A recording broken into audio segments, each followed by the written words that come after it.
En temps normal, il faut compter entre 300, 400 ou 500 personnes. Quoi. Vous voyez, ça dépend des moments quoi, de prière, mais ça ne va pas au-delà. Mais pendant le vendredi, les gens tablent entre 2000 et 3000 personnes.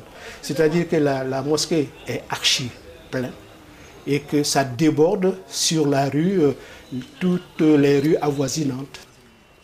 Bertrand Delanoë s'était engagé pour faire que l'islam prenne sa place à Paris, trouve sa place, et notamment tous les aspects culturels liés à l'islam. Et de notre côté, nous, mairie du 18e, nous avions ce problème à résoudre de la prière dans la rue.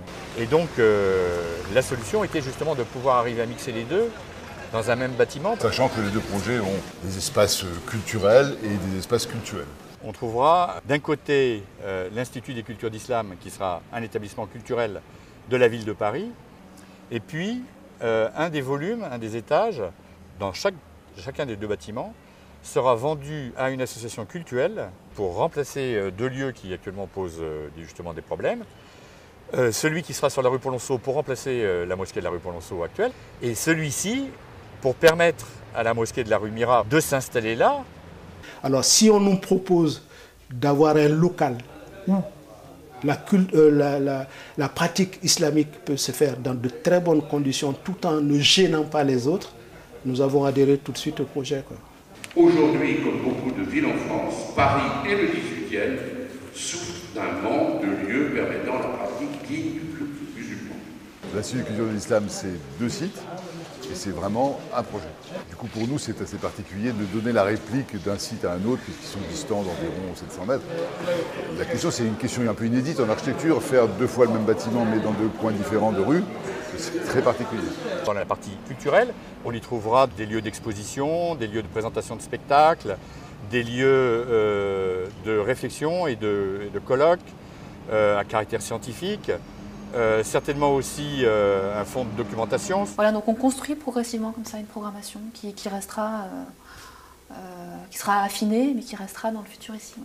Pendant ces quelques années qu'on a, on privilégie l'ancrage local pour éviter qu'en 2012 on se retrouve devant une coquille vide, un lieu qui ne soit pas approprié par les habitants.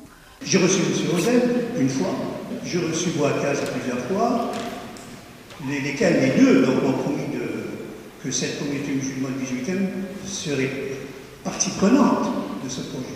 Ce n'est pas le cas à l'heure actuelle. Pourquoi? Donc, quoi d'interrogation?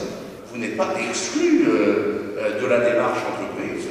Et si vous voulez vous y joindre, ce sera avec le plus grand plaisir. Voilà, soyons positifs. Et si on est positif, on trouvera les solutions. Nous avons tous été consultés. Que le vendredi, pour un seul jour, il y aura des locaux polyvalents qui dépendront de l'Institut de culture d'islam et qui pourront être loués le jour de la prière et qui permettra donc de recevoir environ 1000 fidèles des deux côtés. Il y a des espaces évolutifs qui vont pouvoir un petit peu agrandir l'un ou l'autre des domaines. Que l'aspect culturel influe sur l'aspect cultuel et réciproquement, ça paraît logique. C'est un espace qui va être assez modulaire et c'est justement tout l'intérêt du travail des architectes. Tout ceci autour d'un lieu commun à l'intérieur qui est une sorte de patio et qui permet au fond de manifester très fortement l'intériorité.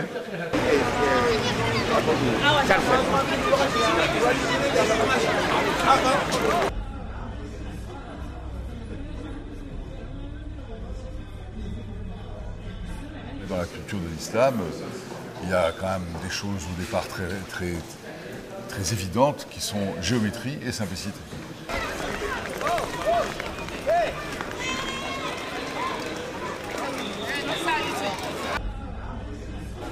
On a tout fait pour que ça soit à la fois une sorte d'osmose entre cette culture et ce quartier. Notre volonté, c'est que les choses aillent et aillent vite.